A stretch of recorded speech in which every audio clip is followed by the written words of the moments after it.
Hi, everyone. Welcome. Hello. Hello. Hi.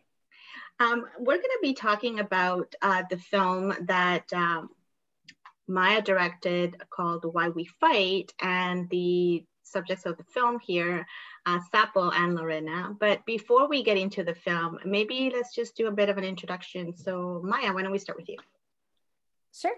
My name is Maya Annik Bedward. I'm a filmmaker based in Toronto. And I'm originally from Ottawa, but I mostly spent, I'd say, my adult life living here in Toronto. And my background is my father is Jamaican and my mom is French Canadian. So I speak English and French and a little bit of Portuguese. Great. And Lorena, Sapo, one of you.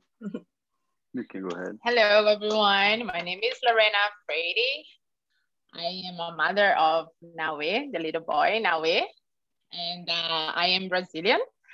However, I have been living in Canada for the past 20 years, so I would say half of my life. So I have like Canada as my country as well.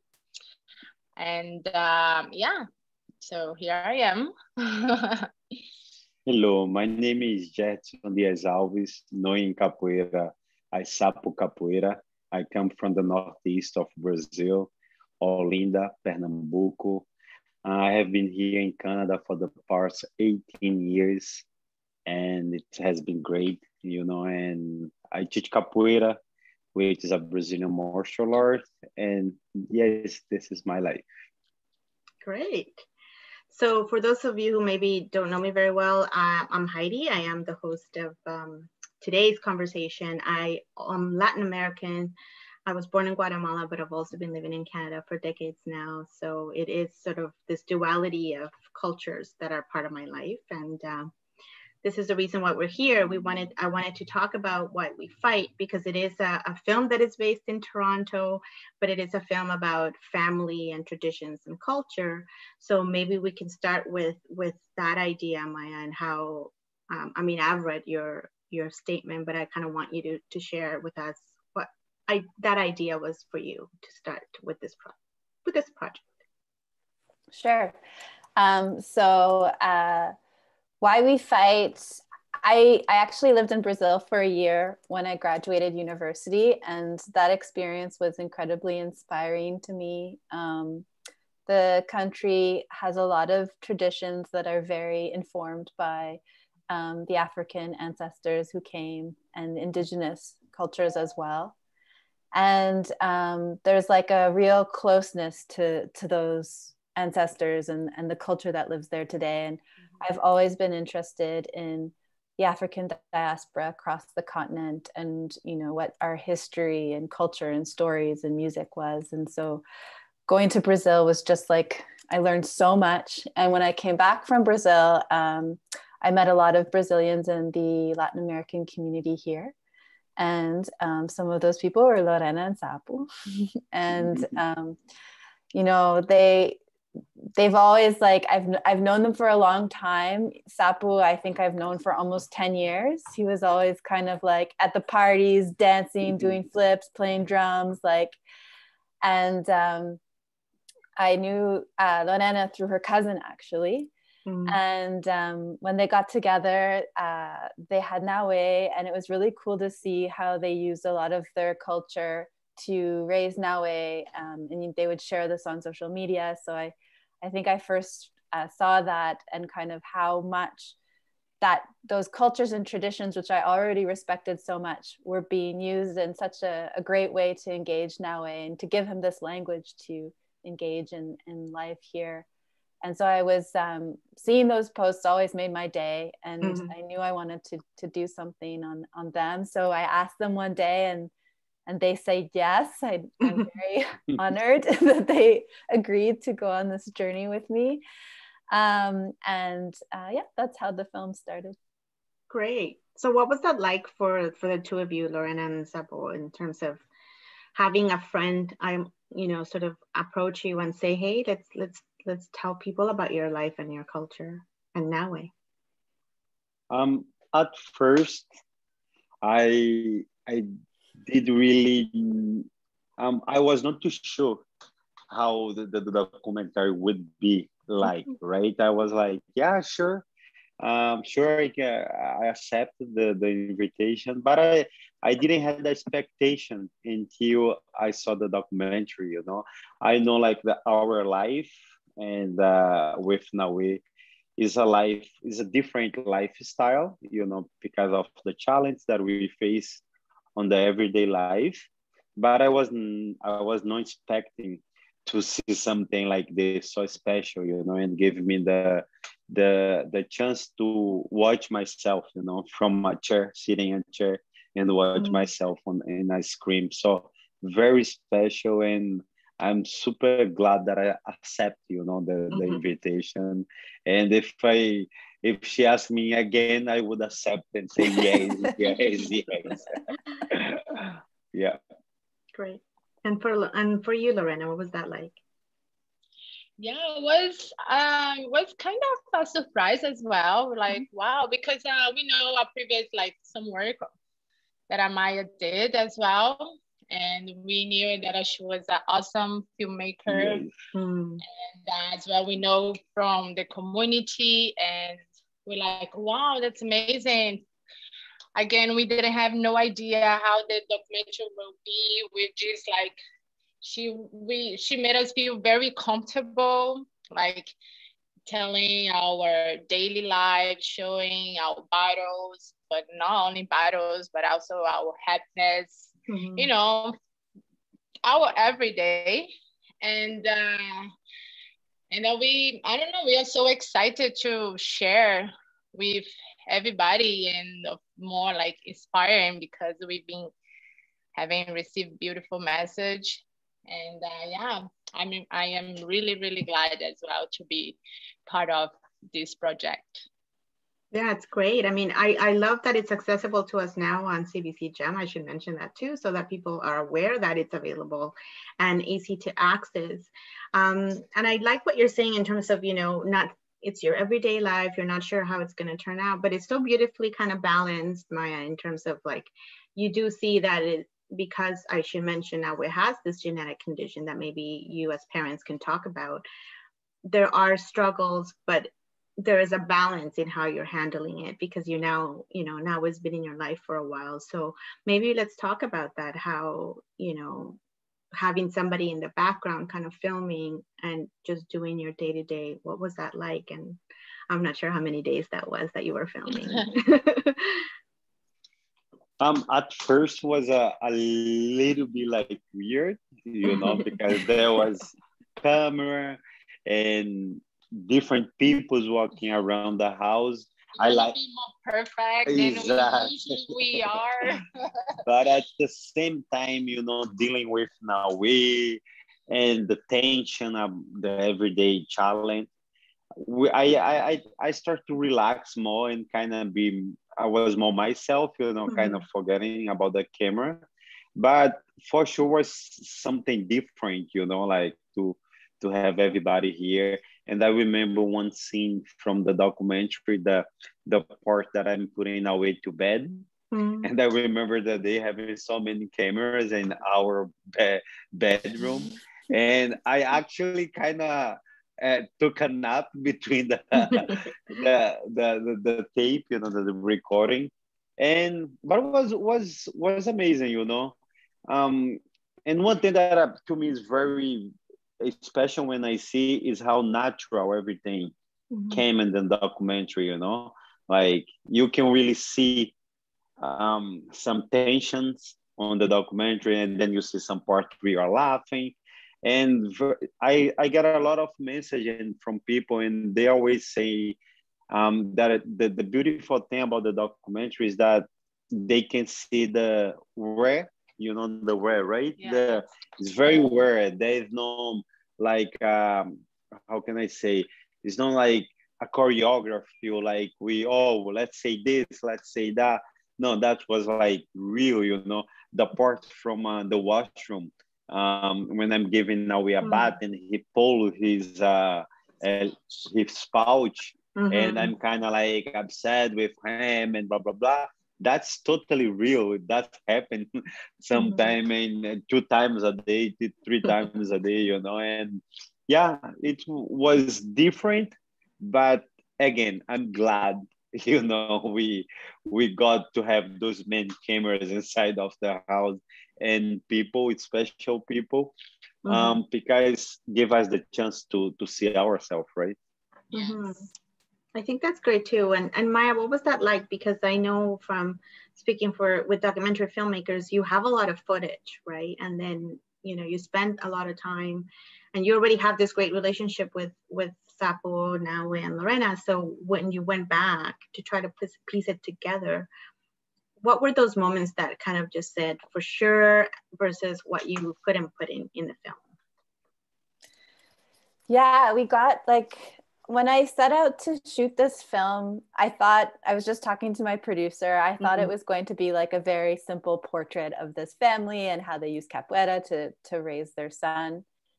And Lorena and Sapo and Naue, they just like opened up their whole life and they were just so vulnerable. And we got so much beautiful footage. And what I think in my head might have been like a 15-minute film, the first cut was like 45 minutes. Like there was so much stuff I wanted to put in the film of their life because it was just really inspiring. And I was very, the film, I started editing the project myself. So I was very like well acquainted with the footage and watched a lot of the rushes. And it's funny because I edited most of it during the first lockdown in COVID. So no one was seeing anyone, but I was living with Lorena, Naue, and Sapo every day. So it was like, they hadn't seen me in so long, but I'm like, it's like, I live with you every day. So that was, I'm sure, like a bit of a weird dynamic until I got to see them again in the summer when things opened up. But yeah, it was hard. I think there were scenes where for sure I knew, like the scene that Sapo talked about in the bathtub, and the scene of Lorena also giving Naue a bath. Those were two very special scenes for me that I knew I really wanted to have them in the film. And it's funny, the one with Sapo giving Naue a bath, that was totally not planned. That was, we were actually setting up a bedtime scene, and then all of a sudden this needed to happen, and then we got this incredible scene that I just knew had to be in it the minute we got it. So yeah, a lot of surprises. And so the film actually took a very different shape than my initial thought. And I think the themes are still the same, and how I wanted to talk about how capoeira was integrated and mirrored, and also like was a metaphor for kind of the struggles we have in our life, and we could learn a lot from it. But yeah, I think like because Lorena and Sapo were just so like let us in so much into their day-to-day life, I think the intimacy of the home became way more of a space that was featured in the film than I initially thought. Yeah, and I think I agree that it doesn't really take away from it, because we still see scenes with the capoeira and sort of the energy, right? Because it's also about this dance that is mixed with the fighting. And I love the part of where you talk about how it comes from like, from the African ancestors, and how it was used in a way to, we're just dancing. Like, if the master would walk by, like those little snippets of history are still really relevant, and it doesn't take away from what you're trying to tell us. I think if anything, it just adds to it, to the richness of the culture, and not just capoeira, but the culture in terms of Brazilian people. So I do appreciate those snippets that you've added in the film. Since you brought up capoeira, can you talk a little bit about it? Because we see both of you, Lorena and Sapo, doing it. So is that sort of how you met? That's sort of what united you? And actually, I met Lorena through another Brazilian rhythm. Yeah, a part of the Brazilian culture that's called maracatu. Maracatu. Yeah, we used to take it's a drum class together. Which that's when we met. Yeah, was when we met. Yeah, but then after I started to do capoeira, and that's when you connect even more. So Maracatu was the beginning, and the capoeira was, Yeah. was a long way. Actually, Lorena went to capoeira to impress him. Yes. So it is a way of life. There's music and movement as part of your life. I think I wanted to talk about these.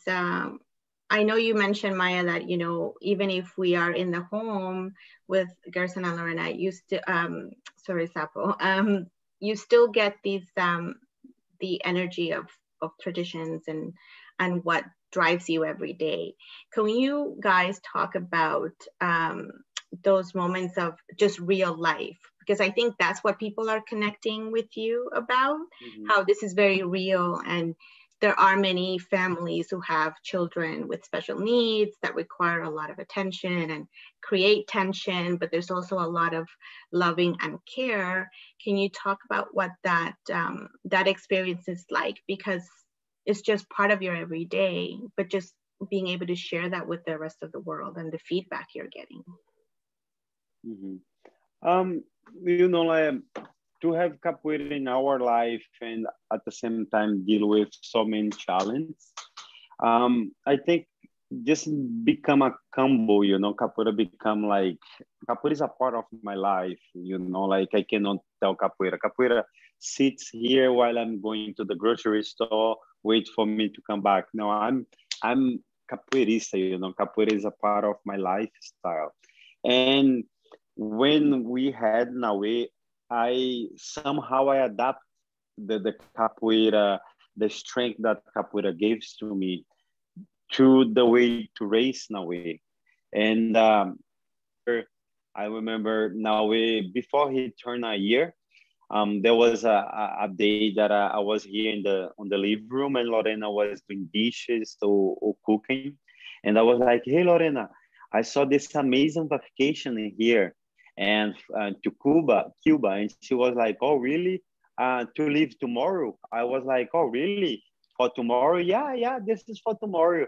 Do you think, are you ready to leave tomorrow? And she was like, yes, why not? And then while we were talking and she was on the kitchen, I got my credit card, I went online and I bought the ticket. Hey, I went to the kitchen with my laptop and I was like, hey, we are leaving tomorrow. And she was like, what?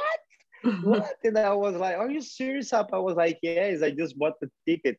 And then I remember after like, we were so excited, like, wow, we're gonna go on vacation, and now he's gonna come with us. And then I went out to do something. Lorena called me. She was like, hey, Sapo, we never thought about getting insurance for Naue. How are we gonna take that travel insurance? How are we gonna do this?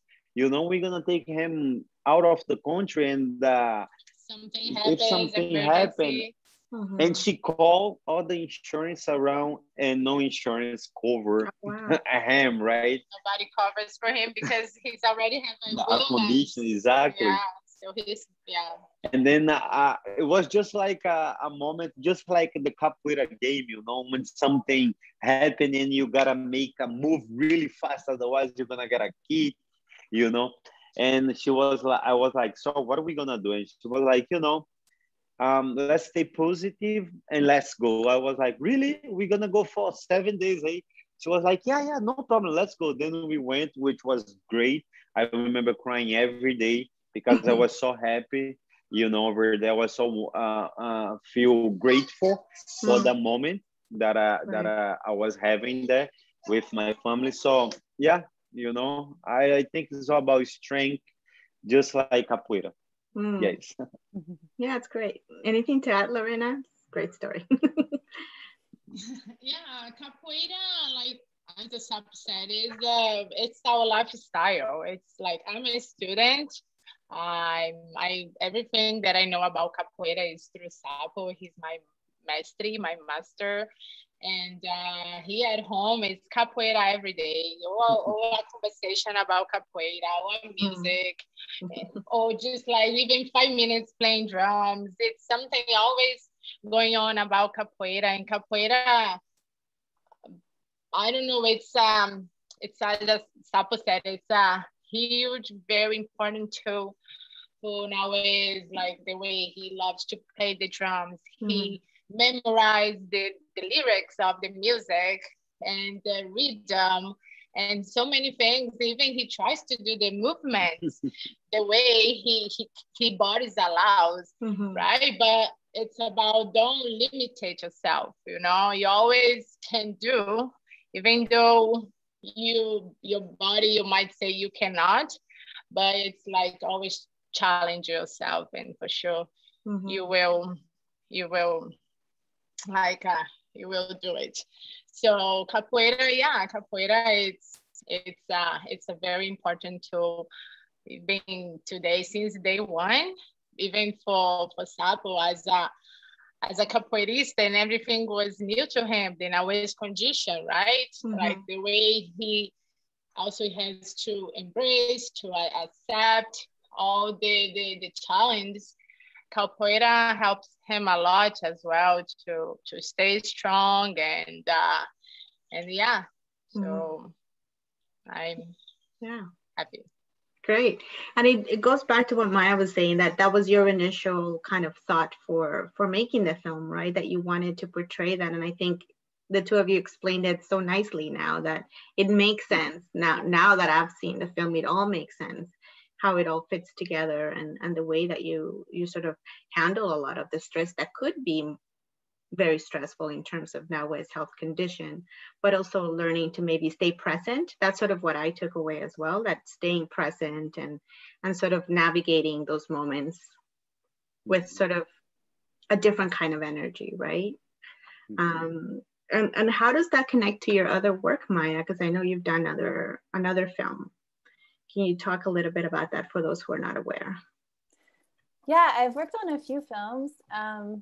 2 short docs that dealt with kind of history around Black people. One of them was a personal story about my family and what it was like to be the first Black family in a city, and kind of my father's experience growing up in that. And then the other one was about the Black experience in New Orleans, and kind of the person who made the very first Black newspaper in New Orleans. So I guess like I'm really interested in how Black history and the like African diaspora, that experience informs like our present day. I feel like a lot of these stories have been intentionally hidden from us. And like Sapo will tell you, with capoeira, like capoeira was illegal for a long time, and it wasn't easy for Sapo to engage in capoeira. It wasn't like it's not well accepted, at least when Sapo was growing up in Brazil, to be a capoeirista. Like there was a lot of negative stigma around that, and in general there's a lot of negative stigma for a long time around traditions that were rooted in the African diaspora. And so I think knowing your culture is really important, something that can really ground us. I think Capoeira really grounds Sapo and Lorena that way, and Naue too. And I find that the more I learn, the more I feel grounded as well. And it's just something that I wasn't exposed to as a kid growing up. And I think very few people, because for so long, just the colonial experience was about hiding these traditions from us and robbing them from us. So a lot of my work's around that, and I'm working on a feature film called Black Zombie that's very similar in concept. And it's about how, the zombie is the most misunderstood monster of our time. And a lot of people are always surprised I'm working on this film, but a lot of people don't know that actually the zombie is a Haitian Vodou metaphor for slavery. And there's a lot of important information in this story that we rarely get to hear, and how the zombie actually isn't this like flesh-eating monster that just like randomly arbitrarily kills people, but actually it was the victim. It was it was landowners that would turn people into zombies and have them toil their farms for eternity, kind of thing. It was like an eternal a sentence of enslavement. And anyway, so the film looks and explores at why that story has disappeared and why the zombies become this like flesh-eating monster we know today. And how like subsequently, you know, voodoo's become this black magic thing that we need to be afraid of. And when in fact it's a religion like any others that has like really beautiful elements to it. And of course, like, you know, some other elements, just like any religion to it that deal with death. And so yeah, so that's like an important thing for me to explore, because I think so many Black people grew up not really being, if you're exposed to their traditions, if you're from, you know, the diaspora that was brought during the transatlantic slave trade, like we're not only disconnected from our ancestors, but we're disconnected from our history. And I think it's important that we cultivate that and we learn from that. And I think, you know, in Brazil, I saw so many people engaging in that. And maracatu, what the music that Lorena and Sapo met around, that's also a musical form that I've really loved engaging with and learning stories through that. And anyway, it's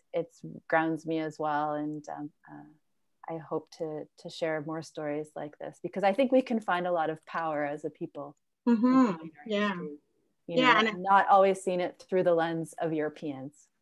Right, and I appreciate that too, because there is a certain energy that you bring to the film too, not just because you know each other, but also from understanding the culture, because you have lived in Brazil, but just in terms of, you know, the representation and who gets to tell the stories. And I think that's also why you're getting great feedback too, Lorena and Sapo, in terms of it is real, and there are families that come from very different backgrounds, dealing with very similar things, which is children with special needs, but it's also how we adapt from using our own cultures and traditions in sort of helping kids navigate this new world, and not forgetting how important these traditions are and how important family is as well.